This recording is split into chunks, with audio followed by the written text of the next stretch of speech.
Bismillahirrahmanirrahim. Assalamualaikum warahmatullahi wabarakatuh. Waalaikumsalam warahmatullahi wabarakatuh. Allahumma shalli ala sayyidina wa maulana Muhammad wa ala alihi wa sahbihi wa dzurriyyatihi wa ummatihi ajma'in. Rabbi zidni ilma warzuqni fahma. Rabbi shrah li sadri wa yassir li amri wa hlul 'uqdatam min lisani yafqahu qawli. Amin ya rabbal alamin.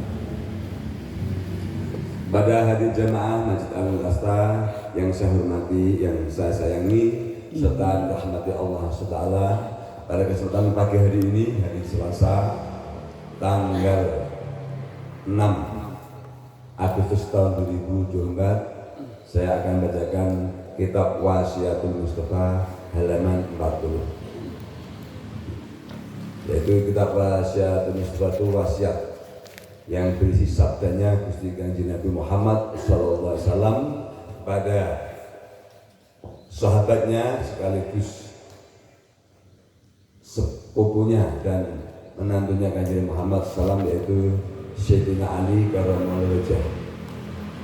Yang mana kitab Wasiatul Mustafa ini berisi pedoman-pedoman untuk beribadah kepada Allah dan beramal soleh pada sama manusia.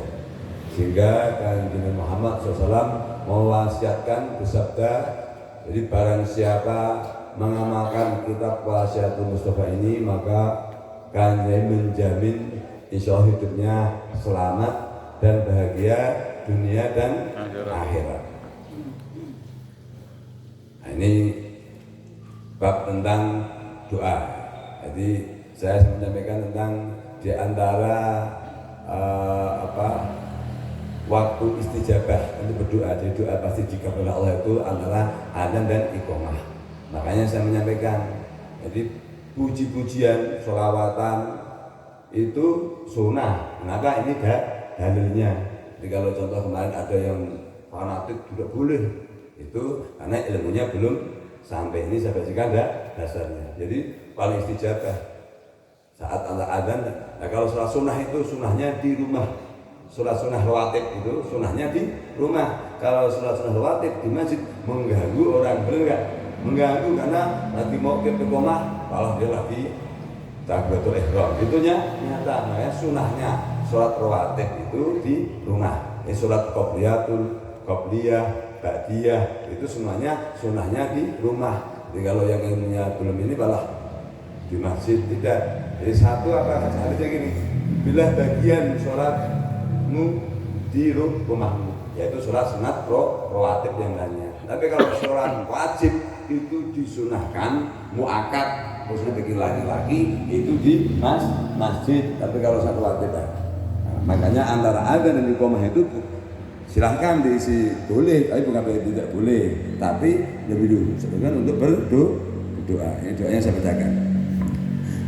Qala alaihi salatu wassalam, jadi bersabda Kanjeng Nabi Muhammad sallallahu alaihi wasallam, ya Ali, wahai Ali, Ali itu Sidina Ali itu, alaika kepadamu berdoa, berdoalah bainal adzani, antara adzan wal iqamah dan iqamah. Dan makanya kalau puji-pujian sholawatan, kemudian contoh membaca doa apa barusan, ya Allah yang mujib, apapun yang penting istilahnya isinya doa-doa, itu insya Allah kan bukan seperti ini. Ini kan doa, ya Allah yang mujib, baca untuk sebagai pujian, itu bagus. Kemudian fa innahu, maka sesungguhnya doa itu doa antara adzan dan iqamah la yuraddu, tidak tertolak. Jadi tidak akan ditolak, jadi pasti dikabulkan oleh Allah Subhanahu wa ta'ala. Ya alhamdulillah sekarang tenang kalau ibadah. Jadi, karena kalau yang ada orang yang pemahamannya kurang, tapi banyak melarang, banyak menyalahkan, itu membuat orang resah. Gitu. Kemudian ini adabnya berdoa. Ya Ali, wahai Ali, idza da'wati, idza da'wata, ketika kamu berdoa, fabsud yadaka, maka beberkanlah. Di tangannya suruh begini. Tangannya itu kalau langsung begini, disuruh begini. Ini sunnah. Jadi ini ulama nggak bikin, yang cuma Kanjeng Nabi suruh begini. Fabsud yadaka. Jadi bukalah tanganmu. Jadi tangan suruh membuka. Wasatrika dan di dadanya. Di depan dada. Wala tarfa'uka fawqa rasika, tapi wala itu jangan. Tapi jangan di atas begini.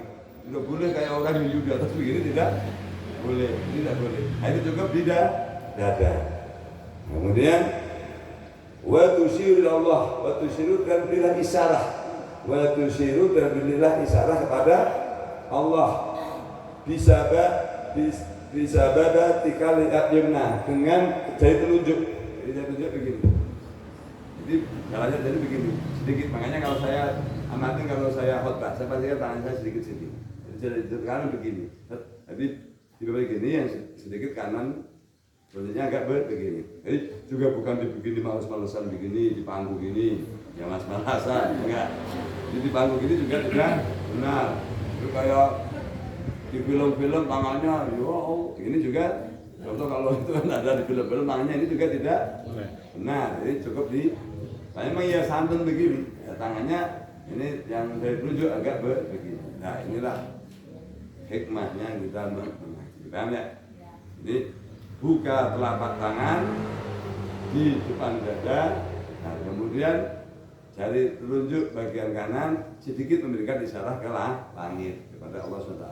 Makanya kalau saya pasti kalau mengamati pada saat saya khotbah, yang kanan saya agak sedikit. Tapi kalau yang ekstremis begini, ini salah. Ini juga salah. Mana ada yang begini? Kalau orang ekstremis, saya sudah lihat kalau gini ekstremis itu, dia tangannya malah begini, nuding begini. Bukan, jadi yang cukup begini.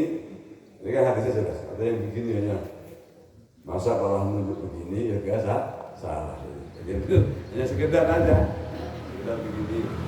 Juga. Ada tuh masjidnya Persis atau Muhammadiyah atau masjidnya apa pasti gini. Ya Allah, ini juga kurang sopan. Ini hadisnya jelas. Jadi demikian, semoga kita bisa mengamalkan. Jadi terutama bapak-bapak itu kalau mau sholat sunnah silakan sholat sunnah dulu. Tapi kalau bisa di rumah, dia tidak mengganggu yang mau sholat. Nah, kemudian kecuali tahu posisi. Jadi artinya habis azan langsung ini sudah datang terakhir sholat sunnah dulu. Kita mau qomat menjadi nggak enak. Kalau ada yang ekstrim dimarahin dulu. Wah, ini kan juga repot. Jadi artinya, tapi kalau ngikutin kajian dari semuanya enak karena Pak orang akan bisa menempatkan di dirinya. Inilah pentingnya ilmu kita belajar. Demikian. Semoga bermanfaat. Wassalamualaikum warahmatullahi wabarakatuh.